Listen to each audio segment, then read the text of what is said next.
नमस्कार और स्वागत है।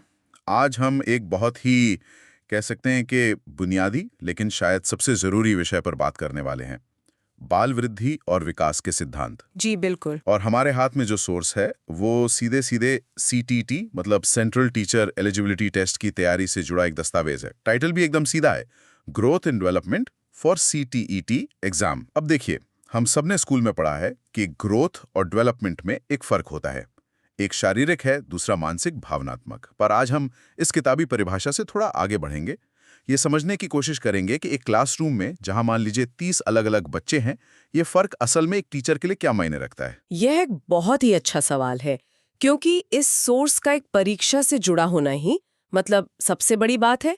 यह हमें बताता है कि यह सिर्फ कोई एकेडमिक ज्ञान नहीं है, ये एक तरह से एक शिक्षक का सबसे जरूरी टूल किट है। Tool kit. हाँ, ये वो नजर है जिससे एक टीचर क्लास में बैठे बच्चों की सिर्फ शक्लें नहीं बल्कि उनके दिमाग, उनके क्षमताओं को भी पढ़ पाता है। ये अंदाजे पर आधारित शिक्षण को विज्ञान पे आधारित शिक्षण में बदल देता है। ठीक है, तो चलिए इस टूल किट का पहला और सबसे जरूरी औजार उठाते हैं, वृद्धि और विकास का अंतर। जैसा मैंने कहा, हमें बेसिक परिभाषा तो पता है। वृद्धि मतलब लंबाई वजन का बढ़ना जिसे हम नाप सकते हैं, विकास मतलब ओवरऑल प्रोग्रेस। पर इसे और बेहतर तरीके से मतलब एक क्लासरूम के लिहाज से कैसे समझे? चलिए एक एनोलॉजी का इस्तेमाल करते हैं। जरूर। मान लीजिए एक इमारत बन रही है। वृद्धि या ग्रोथ उस इमारत की ऊंचाई बढ़ने जैसा है, जिसे आप हर दिन फीते से नाप सकते हैं। आज 10 मंजिल, फिर 11, फिर 12। अच्छा। ये मात्रात्मक है, क्वांटिटेटिव है, और एक समय पर ये रुक जाएगा। मतलब इमारत की ऊंचाई तो तय है। और विकास? विकास या डेवलपमेंट उस इमारत के अंदर हो रही वायरिंग, प्लम्बिंग, कमरों का बनना, इंटीरियर डिजाइन, ये सब है। अच्छा, मतलब जो अंदर का काम है। हाँ बिल्कुल, जो अंदरूनी काम है। हो सकता है बाहर से इमारत और ऊंची ना लगे, पर अंदर से वो ज्यादा जटिल, ज्यादा कुशल और रहने लायक हो रही है, फंक्शनल हो रही है। ये गुणात्मक है, क्वालिटेटिव है और ये लगातार चलता रहता है। विकास यही अंदरूनी मजबूती और कार्यक्षमता है जो जीवन भर चलती है। वाह, ये तो कमाल का उदाहरण है। इसका मतलब तो ये हुआ कि क्लास में एक बच्चा जो शारीरिक रूप से लंबा चौड़ा है, मतलब उसकी वृद्धि अच्छी है, जी। हो सकता है कि भावनात्मक या सामाजिक रूप से उतना विकसित न हो। उसकी इमारत ऊंची तो हो गई, पर अंदर काम अभी शायद बाकी है। बिल्कुल। मुझे केस याद है, एक टीचर थी, वो बहुत परेशान थी कि उनकी क्लास का एक बच्चा सामाजिक रूप से बिल्कुल घुल मिल नहीं रहा था। उन्होंने बच्चे की वृद्धि पर ध्यान दिया। वो अपनी उम्र के हिसाब से लंबा और स्वस्थ था, लेकिन जब हमने उसके विकास को देखा तो पाया कि उसके भाषाई कौशल थोड़े पीछे थे। अच्छा, जिस वजह से वो दूसरे बच्चों से बात करने में झिझकता था, और जैसे ही हमने उसकी भाषा पर काम करना शुरू किया, उसका सामाजिक व्यवहार अपने आप सुधर गया। अरे वाह! ये वृद्धि और विकास के अंतर का एक सटीक उदाहरण है, जो दिखाता है कि शिक्षक को सिर्फ ऊंचाई नहीं, अंदर की वायरिंग भी देखनी पड़ती है। ये तो पूरा नजरिया ही बदल देता है। तो अब बात करते हैं स्रोत में दिए गए दूसरे शब्द की, सिद्धांत, प्रिंसिपल्स। जी। एक मिनट, लेकिन अगर विकास का क्रम इतना ही तय है, तो फिर तो हर बच्चे को एक ही तरह से सिखाया जाना चाहिए। ये हर बच्चा अद्वितीय है वाली बात के खिलाफ नहीं जाता? मुझे ये थोड़ा विरोधाभासी लग रहा है। आपका सवाल बहुत वाजिब है, और यहीं पर ज्यादातर लोग मतलब गलती करते हैं। ये सिद्धांत पत्थर की लकीर नहीं है, ये एक तरह का रोड मैप है। Road map? हाँ, जैसे गूगल मैप्स आपको दिल्ली से मुंबई जाने का एक सामान्य रास्ता दिखाता है ना? लेकिन रास्ते में आपको ट्रैफिक, मौसम और अपनी गाड़ी की हालत के हिसाब से छोटे-मोटे बदलाव करने पड़ते हैं। सही बात है। ये सिद्धांत शिक्षकों को वही सामान्य रास्ता दिखाते हैं, लेकिन हर बच्चे की रफ्तार और उसके अपने रास्ते का सम्मान करना भी सिखाते हैं। तो ये नियम नहीं बल्कि एक गाइडलाइन है। क्या आप इसका कोई उदाहरण दे सकती हैं जो क्लासरूम में काम आए? जरूर। 2 सबसे बुनियादी सिद्धांत हैं, सेफलोकॉर्डल और प्रॉक्सिमोडिस्टल। ये तो बड़े टेक्निकल नाम लग रहे हैं। सुनने में लगते हैं पर हैं बड़े सीधे। सेफलोकॉर्डल का मतलब है सिर से पैर की ओर। बच्चे का विकास हमेशा ऊपर से नीचे की तरफ होता है। वो चलने से पहले अपनी गर्दन संभालना सीखता है। इसका उल्टा कभी नहीं होता। कभी नहीं? कभी नहीं। और प्रॉक्सिमोडिस्टल? इसका मतलब है केंद्र से बाहर की ओर। बच्चे के शरीर के जो केंद्रीय अंग हैं, जैसे रीढ़ की हड्डी और धड़ की मांसपेशियां, उन पर उसका नियंत्रण पहले आता है। और फिर बाहों, हाथों और सबसे आखिर में उंगलियों जैसी बारीक मांसपेशियों पर। अरे, तो यही वजह है कि मेरा भतीजा पहले चीजों पर बस हाथ मारकर उन्हें गिरा देता था और अब महीनों बाद जाकर उन्हें उंगलियों से ठीक से उठा पाता है। हाँ, मैं तो बस सोचता था कि वो शरारती है, पर असल में यह उसके नर्वस सिस्टम के विकास का एक चरण था। आपने बिल्कुल सही नब्ज पकड़ी। ये सिद्धांत इसीलिए इतने जरूरी हैं।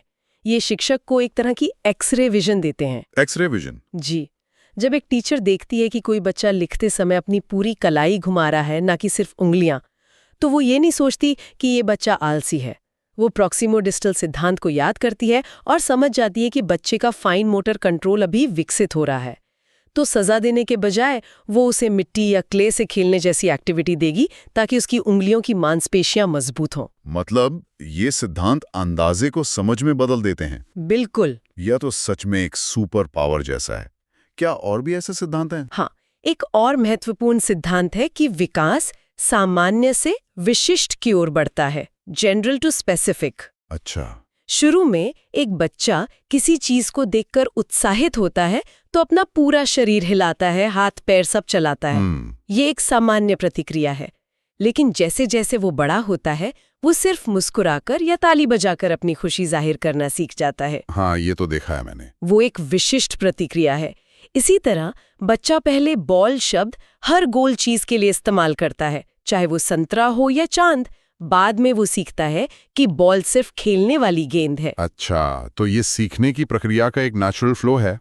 हम सीधे किसी को स्पेशलिस्ट नहीं बना सकते। शुरुआत हमेशा जनरल बातों से ही करनी होगी। एकदम। और इसी से जुड़ा है सरल से जटिल का सिद्धांत, सिंपल टू कॉम्प्लेक्स। बच्चा पहले अक्षर पहचानता है, फिर शब्द बनाना सीखता है और फिर जाकर जटिल वाक्य बना पाता है। सही बात है। आप किसी बच्चे को सीधा निबंध लिखने को नहीं दे सकते। एक शिक्षक जो इन सिद्धांतों को जानता है, वो अपने पाठ को इसी क्रम में डिजाइन करता है। वो जानता है कि जटिल समस्याओं को छोटे छोटे सरल हिस्सों में तोड़कर कैसे सिखाना है। यहाँ एक और सवाल मेरे दिमाग में आ रहा है। पूछिए। ये जो विकास का पूरा रोड मैप है, ये आता कहाँ से? मतलब कितना कुछ बच्चे के अंदर पहले से प्रोग्राम्ड किया हुआ है उसके जीन्स में, और कितना उसके आसपास का माहौल उसे सिखाता है? वो जो नेचर वर्सेस नर्चर वाली बहस है। ये बाल विकास का सबसे बड़ा और सबसे दिलचस्प सवाल है। प्रकृति बनाम पोषण। और सच तो ये है कि ये बनाम का मामला है ही नहीं, ये और का मामला है। अच्छा। प्रकृति यानी नेचर बच्चे के जीन्स उसे एक ब्लूप्रिंट या एक संभावित क्षमता देते हैं, जैसे एक आम के बीज में एक विशाल पेड़ बनने की क्षमता होती है। ठीक है। और पोषण यानी नर्चर। पोषण यानी बच्चे का माहौल, उसका परिवार, स्कूल, दोस्त, खान पान, उस बीज के लिए मिट्टी, पानी और धूप का काम करता है। बीज कितना भी अच्छा हो, अगर उसे बंजर जमीन में डाल दिया जाए तो वो पनप नहीं पाएगा। वहीं एक ठीक-ठाक बीज भी अच्छी देखभाल से एक मजबूत पेड़ बन सकता है। विकास इन दोनों की आपसी क्रिया का नतीजा है। तो एक शिक्षक की भूमिका यहाँ कहाँ आती है? वो तो बच्चे के जीन्स नहीं बदल सकता। शिक्षक बच्चे के जीन्स नहीं बदल सकता, लेकिन वो क्लासरूम में उसके लिए सबसे अच्छी मिट्टी और धूप का इंतजाम कर सकती है।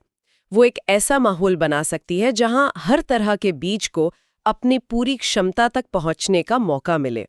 जब एक टीचर किसी बच्चे को किसी विषय में संघर्ष करते देखती है, तो वो ये नहीं सोचती कि इसमें तो दिमाग ही नहीं है, बल्कि वो सोचती है कि शायद इसे सही माहौल या सही तरीका नहीं मिल रहा है।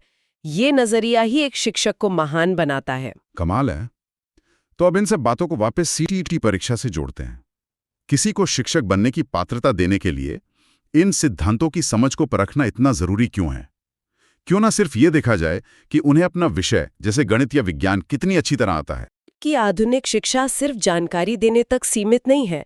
इसका उद्देश्य बच्चे का समग्र विकास करना है।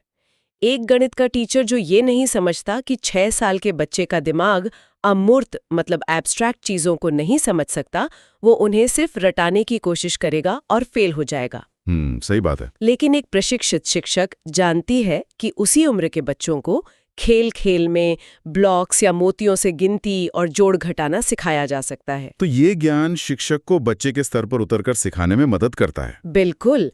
ये सहानुभूति और प्रभावशीलता दोनों को बढ़ाता है। कल्पना कीजिए एक ऐसी क्लास की जहां टीचर को ये पता ही नहीं है कि बच्चों की ध्यान केंद्रित करने की क्षमता, उनका अटेंशन स्पैन, उनकी उम्र के साथ कैसे बढ़ता है। हाँ। वो शायद 40 मिनट का लंबा लेक्चर देगा और फिर परेशान होगा कि बच्चे ध्यान क्यों नहीं दे रहे। लेकिन एक प्रशिक्षित शिक्षक को पता है कि छोटे बच्चों के लिए 10-15 मिनट की गतिविधियां ज्यादा प्रभावी होती है जिनके बीच में ब्रेक हो। अच्छा। CTET ये सुनिश्चित करना चाहता है कि हर शिक्षक के पास क्लासरूम को मैनेज करने और बच्चों को समझने के लिए ये वैज्ञानिक और सहानुभूतिपूर्ण आधार हो। तो CTET असल में ये पक्का कर रहा है कि जो व्यक्ति शिक्षक बन रहा है वो सिर्फ एक विषय का विशेषज्ञ न हो बल्कि बाल विकास का भी विशेषज्ञ हो। एकदम सही। यह परीक्षा ये पक्का करती है कि शिक्षक क्लासरूम में आने वाली चुनौतियों के लिए तैयार हैं और वे हर बच्चे की विकास संबंधी जरूरतों को पूरा करने में सक्षम हैं। हाँ। यह ज्ञान एक शिक्षक के लिए वैकल्पिक नहीं है बल्कि एक अनिवार्य उपकरण है। यह थर्मामीटर की तरह है जिसके बिना एक डॉक्टर मरीज का इलाज नहीं कर सकता। तो इस संक्षिप्त शीर्षक की गहराई में जाकर हमने कुछ बहुत महत्वपूर्ण बातें समझी। पहली, वृद्धि और विकास में अंतर सिर्फ किताबी नहीं है, यह एक शिक्षक का नजरिया तय करता है। क्या वो सिर्फ इमारत की ऊंचाई देख रहा है या अंदर की वायरिंग और मजबूती पर भी ध्यान दे रहा है। दूसरी बात, विकास के सिद्धांत बच्चों को किसी बक्से में बंद करने के लिए नहीं है, बल्कि ये शिक्षक को एक एक्सरे विजन देते हैं जिससे वो बच्चे के व्यवहार के पीछे का कारण समझ पाती है। ये उसे एक बेहतर प्लानर और समस्या का समाधान करने वाला बनाता है। और हमने ये भी समझा कि प्रकृति और पोषण की लड़ाई में एक शिक्षक पोषण की टीम का सबसे महत्वपूर्ण खिलाड़ी है। वो बच्चे का भविष्य तय करने वाला एक मजबूत माहौल बना सकता है। और अंत में CTET जैसी परीक्षाओं में इस विषय का होना ये दर्शाता है कि अच्छी शिक्षा की नींव एक ऐसे शिक्षक द्वारा रखी जाती है जो जानता है कि बच्चे कैसे सीखते हैं और कैसे विकसित होते हैं। ये सिर्फ विषय पढ़ाने के बारे में नहीं है, ये बच्चों को समझने के बारे में है। ये सब बहुत ज्ञानवर्धक था। अब श्रोताओं के सोचने के लिए एक सवाल छोड़ते हैं। अगर विकास के सिद्धांत सार्वभौमिक हैं और एक तय क्रम का पालन करते हैं, तो एक शिक्षक 30 अलग अलग सामाजिक सांस्कृतिक पृष्ठभूमि, व्यक्तित्व और सीखने की गति वाले बच्चों से भरी कक्षा में इन मानकीकृत सिद्धांतों को प्रभावी ढंग से कैसे लागू कर सकता है? कहाँ पर सिद्धांत को बच्चे की विशिष्टता के लिए जगह बनानी चाहिए?